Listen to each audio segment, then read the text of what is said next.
Dorand, në vazhdim të bisedës në studio me ushtarakët, për të dalë tek dimensioni politik, flitet në Shtetet e Bashkuara të Amerikës dhe është rrjedhur në media plani 15 pikësh i presidentit Trump drejtuar Iranit, ndërkohë që flitet edhe për një plan prej 5 pikësh nga Irani drejtuar Shteteve të Bashkuara. Unë i kam këtu të gjitha pikat, por më tërhoqi vëmendjen një analizë e një koleges time të BBC-s. Ajo tha, 15 kërkesat e Trumpit dhe 5 kërkesat e Iranit janë maksimaliste dhe përjashtojnë njëra tjetrën dhe nuk krijojnë trasen për të gjetur zgjidhje. Po, është e vërtet dhe për të kuptuar këtë pikë duhet kuptuar mënyra e bërjes politik të presidentit Trump, ku ai në fillim fare kërkon maksimumin e mundur, edhe iranianët me sa duket kanë mësuar nga presidenti Trump dhe ata kërkojnë maksimumin e mundur dhe si thua është gjatë rrugës varet se si do të shkojë lufta, por gjatë rrugës ata do të puqen në një pikë në mes, besoj unë, dhe do të kemi në qoftë se nuk është shkatruar njëra pala, po tjetër do kemi një marrëveshje diku në mes. Ama Franco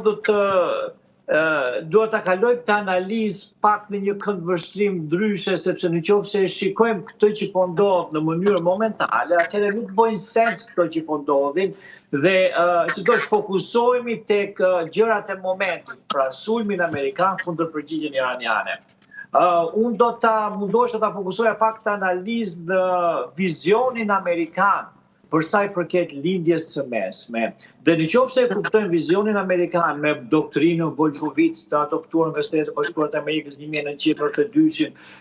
dhe me gjithë aktivitetet e Shtetet e Bashkuara të Amerikës që është prej fillimit të viteve 1980 deri tani, do të kuptojmë se ajo që po ndodh tani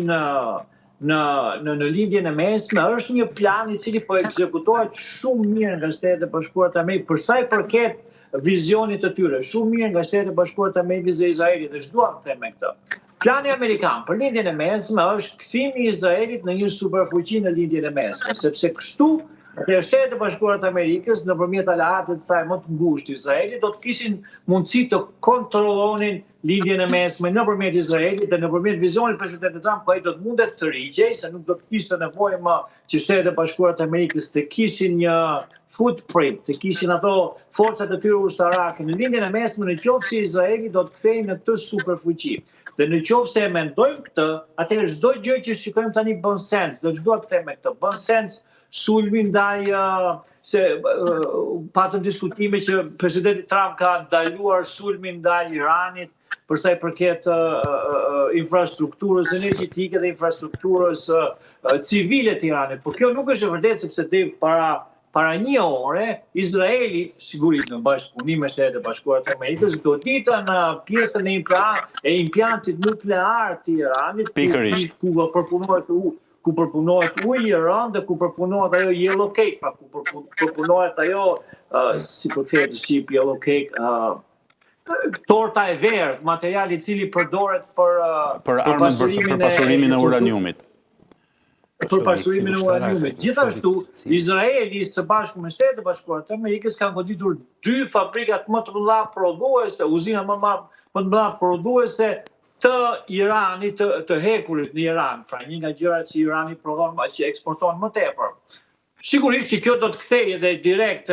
forcat ushtarake të Iranit dolën në intervistë, thanë që dolën një deklaratë, thanë që ne do ta kthejmë atë nderin që na bën në të gjithë rajonin. Po çdo të sjellë kjo? Po kjo do të sjellë një dobësim, jo vetëm të Iranit, ta kuptojmë që Irani kërkohet të dobësohet sepse ai është rivali kryesor kundër Izraelit, por në qoftë se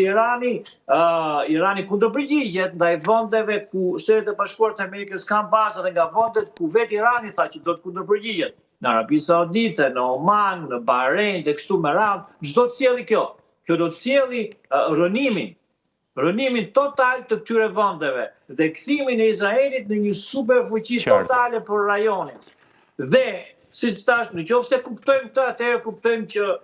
Izraeli ka një mision të vetëm. Izraeli misionin e vet ka bombardimin e infrastrukturës civile, infrastrukturës qytetare të Iranit, bombardimin e infrastrukturës policore, në mënyrë që të ketë një ndryshim regjimi në Iran, ndërsa Shtetet e Bashkuara kanë një strategji tjetër. Ata kanë bombardimin e forcave ushtarake, pra ushtrisë e Iranit për të dekapituar këtë pjesë të Iranit. Të dyja palët në sintoni të plot, po bëjnë detyrën e tyre për të arritur qëllimin tyre